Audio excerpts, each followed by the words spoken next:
Margherita में बिछा नोंग सिंगफो की पुण्यतिथि पर श्रद्धांजलि कार्यक्रम।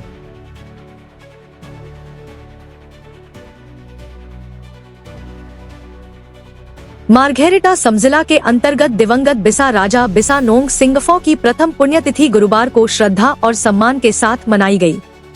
यह पुण्यतिथि कार्यक्रम तिनसुकिया जिले के 83 नंबर मार्घेरिटा विधानसभा के अंतर्गत बिसा गांव में आयोजित किया गया।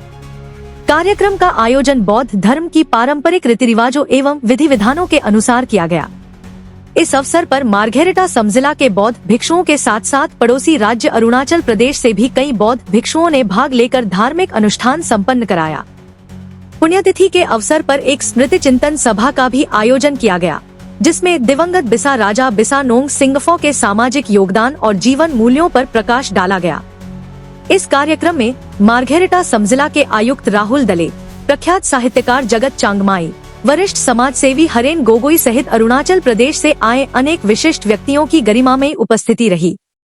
समस्त उपस्थित जनों ने दिवंगत बिसा राजा बिसा नोंग सिंगफो को भावभीनी श्रद्धांजलि अर्पित की।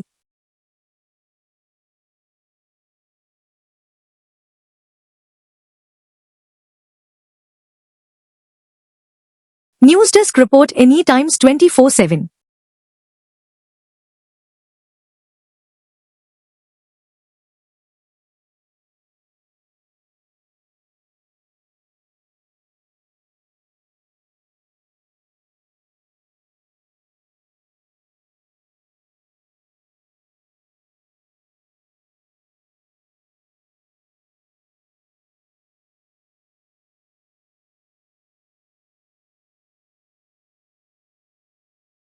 যোৱা 2025 চনৰ জানুৱাৰী মাহৰ 15 তাৰিখেই আমাৰ ককাইদেউ তেখেতে পৰলোক প্ৰাপ্তি হৈছিল।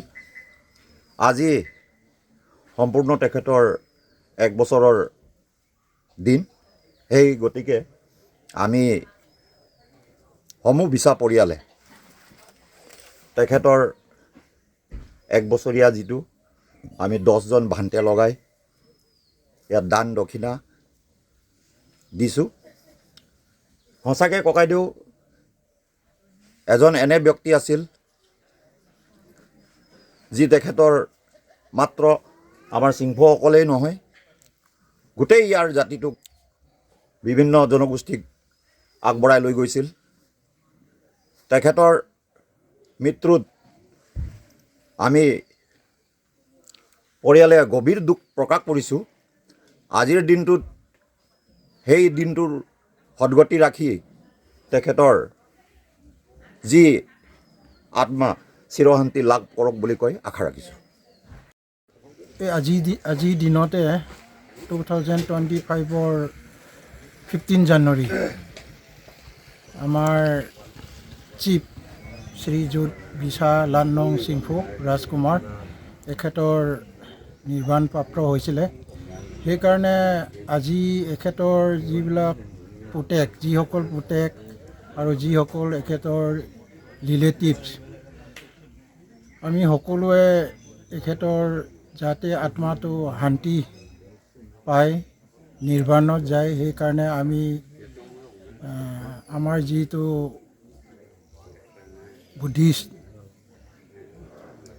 ধৰ্মৰ নিয়মতে আমি এখেতক দান দক্ষিণা কৰি দিছোঁ এখেতৰ নামত, চ' ডেট এখেতৰ আত্মাই শান্তি পায় আৰু এখেতে ভাল পৰিয়ালত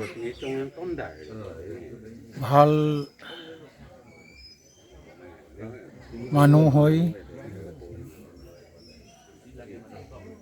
লিডাৰশ্বিপ কোৱালিটি লৈ তেখেতে যাতে জন্মগ্ৰহণ কৰে, আকৌ যদি পৃথিৱীত জন্মগ্ৰহণ আকৌ ৰিবাৰ্থ হয়, আৰু যদি এখেতৰ অনেক ধৰ্ম আছে আৰু আমাৰ ৰাইজৰ ফালৰ পৰাও এখেতৰ পৰিয়াল ফালৰ পৰাও আমি যিটো দান দক্ষিণা কামনা কৰিছোঁ এখেতে নিৰ্বাণ প্ৰাপ্ত হওক বুলি, সেইটোৱে আমাৰ কামনা। আজি এখেতৰ মেইন উদ্দেশ্যটো এইটোৱেই হয় যে আজিৰ দিনত এখেতে নিৰ্বাণপ্ৰাপ্ত হৈছিলে। গতিকে আজিৰ দিনত সিদ্ধান্ত কৰি এখেতৰ সুকৰ্মৰ কাৰণে আজি দান দক্ষিণা কৰি দিছে। আমি প্ৰায় বহুত আমাৰ আসামৰ আৰু অৰুণাচলৰ ভান্তিসকলক নিমন্ত্ৰণ কৰি ইনভাইট কৰি ভগৱান বুদ্ধৰ পলাঙৰ তলত বহাই কিনি আমি ধৰ্ম ঠিক আছে। লৈছোঁ। গতিকে আমি পূৰা বিশ্বাস আছে যিজন যোৱা বছৰ আজিৰ দিনত নিৰ্বাণপ্ৰাপ্ত হৈছে তেখেতৰ আত্মাই নিশ্চয় শান্তি পাব বুলি আমাৰ পূৰা মানে বিশ্বাস আছে। Anytimes 24/7. Your news, your voice.